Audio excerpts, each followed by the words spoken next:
The Strait of Hormuz, a maritime bottleneck barely 33 kilometers wide at its narrowest point, has just witnessed the shattering of a geopolitical illusion. A United States Navy warship, a multi-billion-dollar projection of maritime supremacy, is currently burning. Let that land for a moment. This is not a commercial cargo vessel or a proxy militia patrol boat.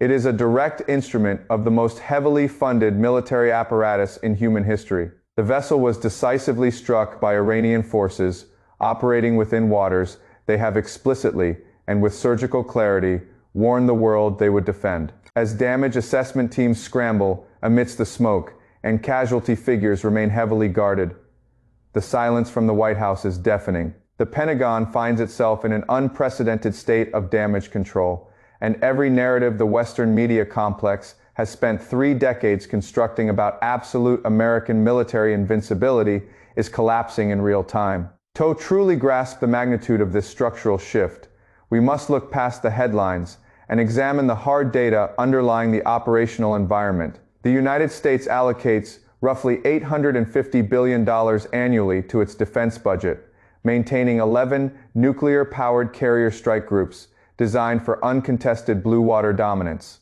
In stark contrast, the Persian Gulf is an extraordinarily confined and shallow aquatic terrain. The geometry of engagement here fundamentally neutralizes the traditional advantages of carrier aviation and surface ship firepower. Iran, operating on a defense budget of approximately $8 billion, has maximized its asymmetrical advantages. Their shore-based precision strike capabilities, fast attack craft doctrines, and an exhaustive knowledge of every meter of local topography neutralize the sheer financial and technological mass of the United States Navy.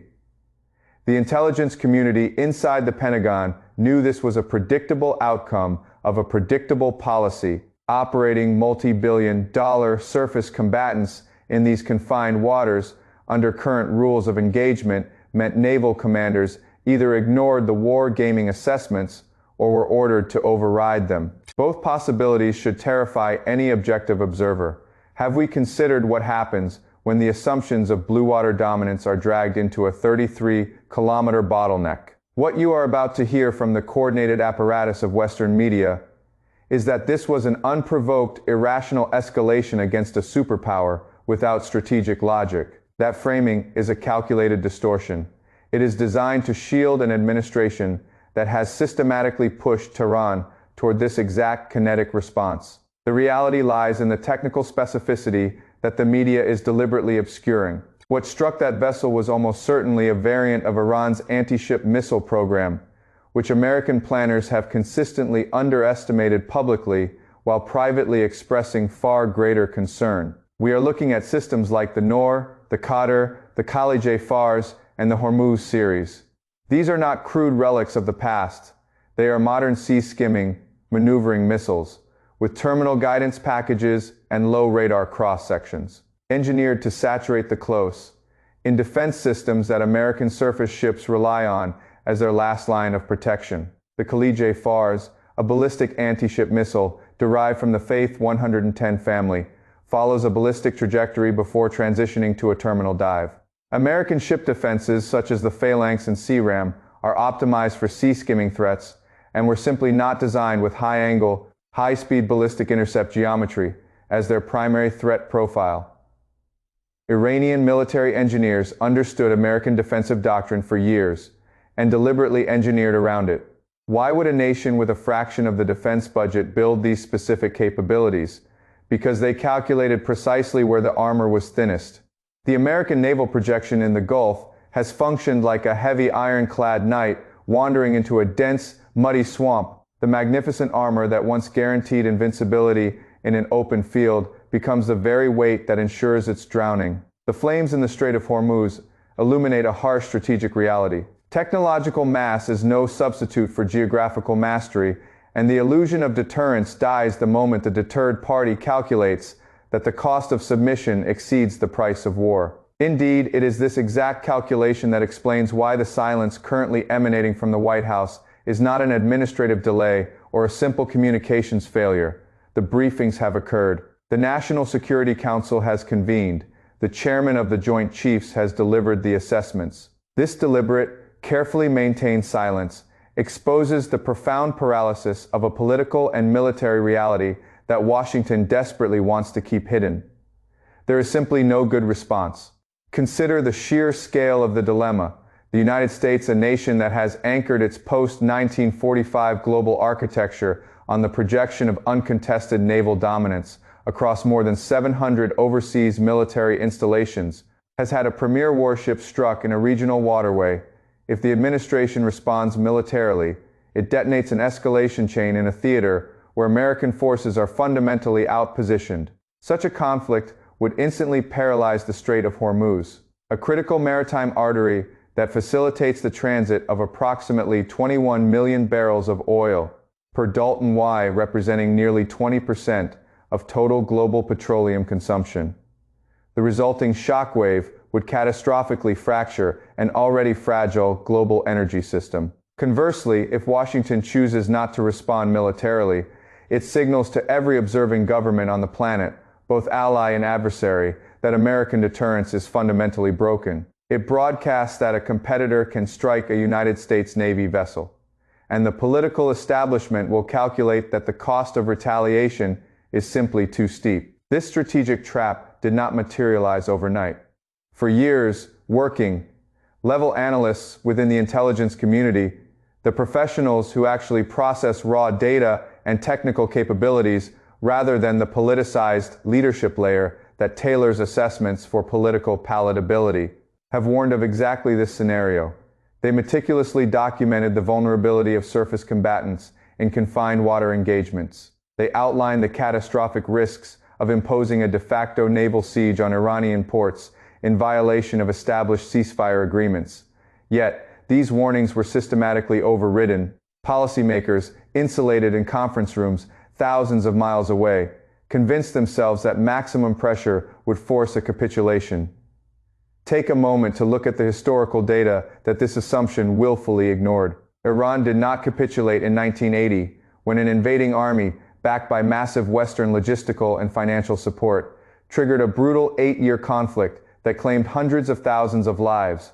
They did not capitulate through 40 years of relentless economic warfare that severed their banking sector from the SWIFT system and froze over $100 billion in foreign assets. They did not break after a highly coordinated campaign of cyber-sabotage against their nuclear infrastructure, nor after the extrajudicial assassination of General Qasem Soleimani on Iraqi soil. The assumption that they would suddenly surrender to a naval siege was a catastrophic miscalculation born of pure institutional arrogance.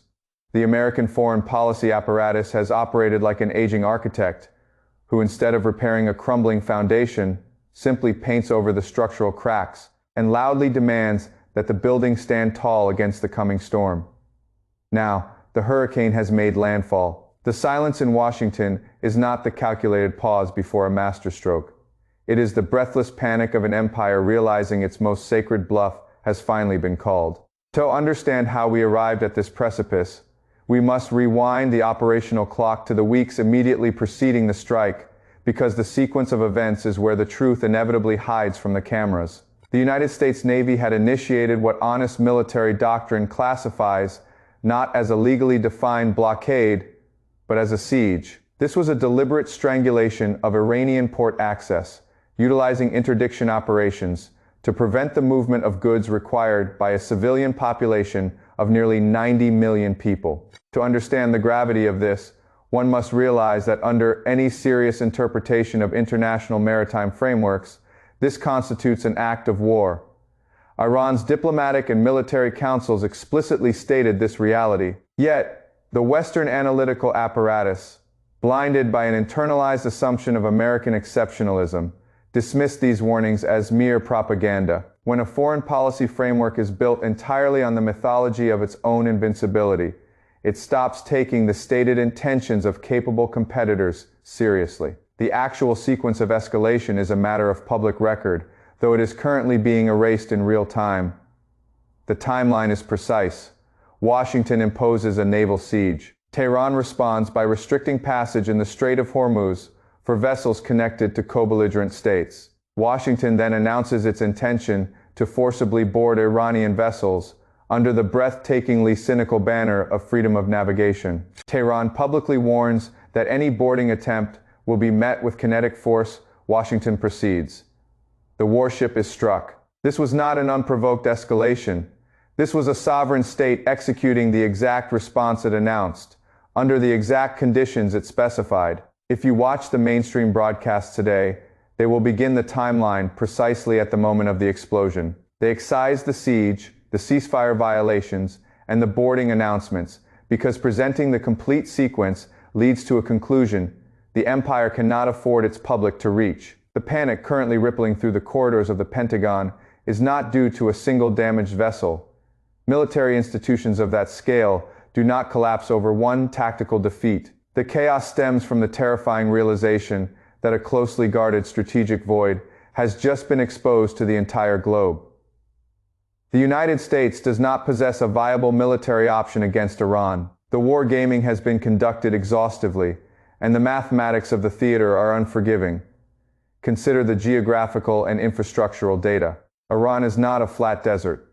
It is a fortress of 1.64 million square kilometers, more than 3 times the size of Iraq. Its critical military assets, including a vast indigenous ballistic missile production network, are buried deep beneath the Zagros and Alborz mountain ranges. These subterranean complexes are heavily hardened against the penetrating munitions in the American inventory.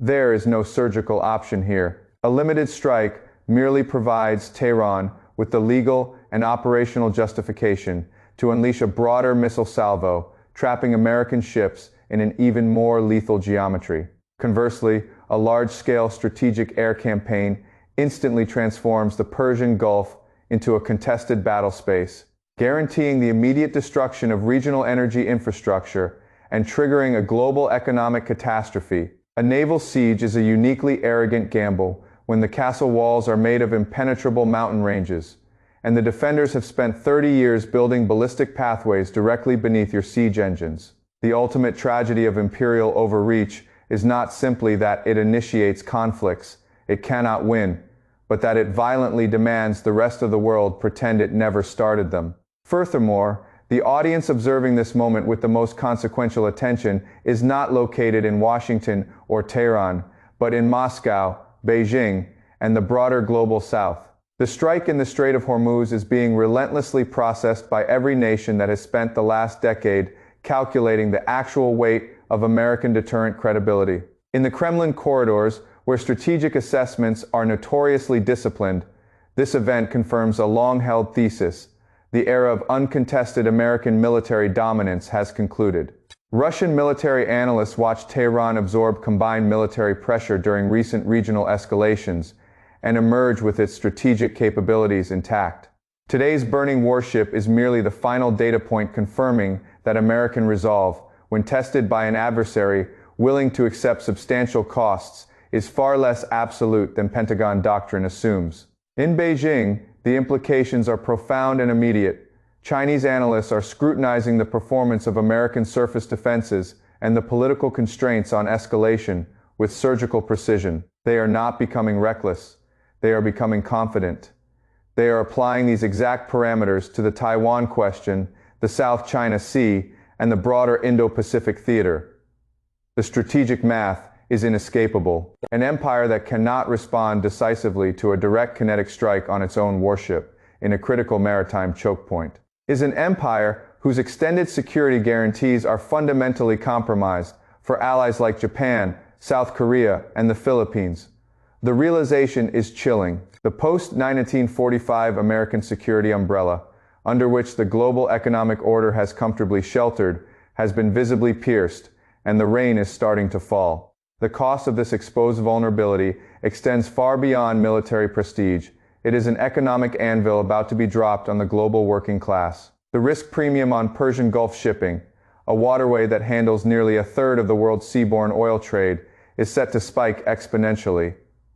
Consider the hard economic exposure. Japan imports approximately 90% of its crude oil from the Middle East. European manufacturing, already stripped of its traditional, affordable energy lifelines following the Ukraine conflict, possesses virtually zero buffer capacity to absorb another price shock of this magnitude. The foreign policy architects in Washington who recklessly imposed this naval siege, dismissing explicit warnings as mere bluster, will not suffer the financial consequences. Instead, as is the historical norm, the empire will externalize the cost of its catastrophic overreach. The price will be paid by the factory worker in Germany whose plant shuts down, the farmer in Kansas facing unviable diesel prices, and the families across the developing world whose basic food security relies on affordable transport logistics. When the grand illusion of imperial invincibility finally shatters, the sharpest shrapnel inevitably falls on the ordinary people the system never actually intended to protect. Yet beyond the immediate economic fallout, there is a final, critical dimension to this crisis that remains systematically excised from mainstream Western analysis, and it is perhaps the most difficult reality for Washington to swallow. Iran is not losing. I state this with the full weight of my professional background and a deep understanding of the strategic logic that has guided Iranian national security policy for over 4 decades. Consider the operational baseline right now. Tehran has successfully struck a multi-billion-dollar United States Navy warship, maintained its maritime transit restrictions despite overwhelming American military posturing, and kept its sprawling subterranean defense industrial base operating at peak capacity. They are currently maintaining a standing military of over 600,000 active personnel and churning out thousands of precision, guided munitions and advanced drone systems annually. This is not the profile of a desperate, cornered regime. It is the highly calculated posture of a sovereign state, demonstrating that the cost of attacking it infinitely exceeds what the empire can afford to pay. The prevailing narrative of Iranian irrationality and miscalculation is nothing more than a psychological defense mechanism, constructed by analysts who fundamentally misunderstand the Iranian national character. To comprehend Tehran's calculus, one must recognize that resistance is not merely a transient policy choice, it is a civilizational commitment forged in historical trauma. The Iranian leadership watched Libya's Muammar Gaddafi surrender his weapons programs for Western promises, only to be brutally executed in a ditch. They watched Saddam Hussein, once a heavily armed geopolitical partner of the West during the 1980s, hang from a rope following the 2003 American invasion. The lesson internalized by Tehran is absolute and irreversible.